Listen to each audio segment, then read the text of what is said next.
Hello everyone, welcome to my channel, SBK Questioning. In today's video, we will discuss the things that one should keep in mind before starting the business. Many entrepreneurs who wanna start their own business end up being self-employed rather than being an owner of the business system.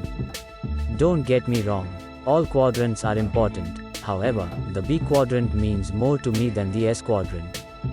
The author also suggests that among all quadrants, the loop of the B quadrant and the I quadrant is the best.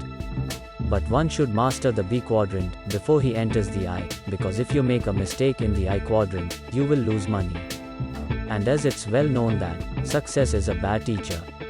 In order to learn, one must take risks making mistakes. So the author suggests us to start the S-type business and then shift into the B-type business. After understanding the B quadrant, you can start investing. The I quadrant's people invest their money in the businesses of the B quadrant. But to start investing, one must understand the business systems and management. In order to understand that, we have to discuss the S and the B quadrants in detail here. Many times people try to get away from the A quadrant to get into the B quadrant, but they end up in the S quadrant, and they get stuck over there.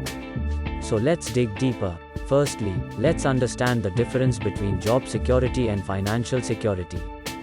The author says that people in the left quadrants have job security, while those in the right quadrants have financial security. He supports his argument by saying that, in the A or S quadrant, you will earn money only for the time you work. If for some reason you can no longer work in the field in which you have been trained so far, you may find it difficult to find a job in another field. And this is going to be very common with the digitalization of the industries. On the other hand, if you are on the right side of the quadrants, you will have enough financial knowledge to make a good financial decision in the bad times. First of all, you have to ask yourself some questions to understand where you belong. Do I want to do all my work by myself and work for every penny I earn? Or do I want to hire people to do my work, and can I keep them motivated to do the best job, even in my absence? In my opinion, hiring people to do your job is more beneficial to us, as well as to society. By doing so, you are creating a job for those who need money. In this way, we are sharing our wealth with others, which is in fact a good deed and the fundamental principle for the positive cash flow. Whereas in the S quadrant, despite all this hard work, there is a huge failure rate.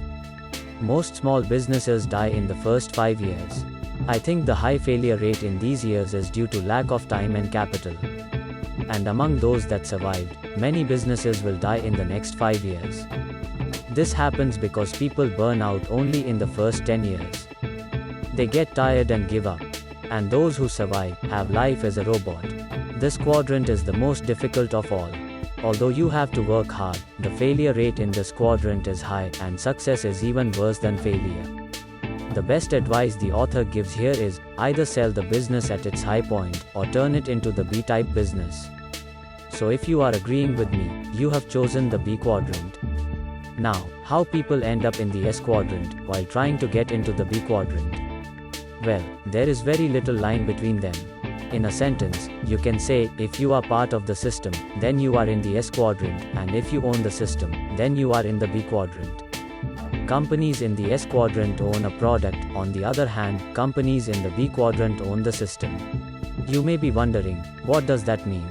To identify the difference, you can ask yourself, what will happen if I don't go to the business for 6 months? If your answer is that my business will die, then you are in the S quadrant. And if your answer is that my business will flourish or continue to operate successfully, you are in the B quadrant. Even if you have a business with 1,000 people, but you have to be there to watch over the business, then you are still part of the system. This situation may occur because you might be thinking that nobody can look after your business better than you, so you are working in a company as CEO. But remember, even if you are the CEO of the company, you are still working in the system, you just have a big salary. That's why the owners of big companies hire good CEOs to run their businesses, so the owners can rest while others make money for them. If you want an example of this, the story of Warren Buffett and Coca-Cola is the one that fits best. Warren Buffett's company, Berkshire Hathaway, owns about 9% of Coca-Cola shares, which means that Warren Buffett owns a piece of the company. And with that, he has earned more dividends in a year than Coca-Cola's CEO, James Quincy. James has a salary of around $18 million, while Warren earns $672 million a year just from the dividends from Coca-Cola's ownership. And for people who don't know what a dividend is, a dividend is the part of the company's income which is returned to the investors by the company, because the company has at that time no better way to invest that money further. This can be an example for the I quadrant as well, because money works for money in this case, but here I just wanted to point out that being a CEO does not make you an owner of the system. So if you are part of the system, you have to ask yourself, how can I get out of the system and own the system? To find the right answer, you have to ask yourself the right questions. First of all, you have to be mentally prepared for the change of the mindset. You have to move from do it yourself to who can do it better. And remember that it can be a software, a machine, a robot, or an employee.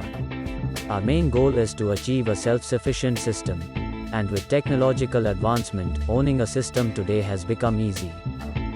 A further example to differentiate between the S and B quadrants is as follows. 90% of us will be thinking that we can make a better burger than McDonald's. But can we make a better business system like theirs?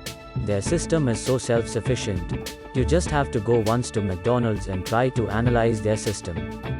The bakers bake the buns for the burgers, the butchers provide the meat, the trucking companies deliver the goods to the factory, the workers prepare the product and deliver it to the shop owners cook the food and deliver it to the customer, few employees take care of the advertising, the brokers raise the money for a business on the Wall Street, few departments take care of marketing and sales, and the managers take care of all the problems that come in the system. It is a completely efficient system in itself. And that is why it is so successful. The conclusion of this story is that your system is more important to the success of your business than your product. You must have quality in your product, but if you cannot make a system to generate that product efficiently, you cannot be a successful business. So, if your main focus is the product or the system, that defines in which quadrant you are recently. Ask yourself, how can I automate the system? And it can be our next exercise to do. Look at the small businesses around you, like carpenters, electricians, retail traders, and ask yourself, how can they make their system self-sufficient? How can they generate the product without their physical presence? This will help you to identify different business opportunities and start thinking like true Bs. Your focus in the B quadrant will be the system and the peoples making your system. One should choose proper manpower as well as system. There are mainly three famous systems, author says. First is C corporation type, where you have created it by yourself. Second is franchisers, where you can buy someone's well-established system. And third is network marketing, where you can be part of the system. If you wanna know about these systems in detail, please let us know in the comments. And if you wanna share your business ideas, you are most welcome. We would love to learn about it and make videos about it. Follow us on Instagram, YouTube and Facebook for continuous updates and motivation. If you liked my video, then please press the like button. If you did not like any content in the video, then dislike the video and write to me in comment what can be improved. If you have not subscribed to my channel, then do it quickly. I promise that your invested time on my channel will give you a good return. If you wanna know more about all quadrants, see my previous video, Different Quadrants of Money Making, by clicking the photo on the left side of your screen. And if you wanna know about how to operate in more than 2 quadrants simultaneously, then click the photo on the right side of your screen. Thank you for giving me your valuable time and see you in the next video.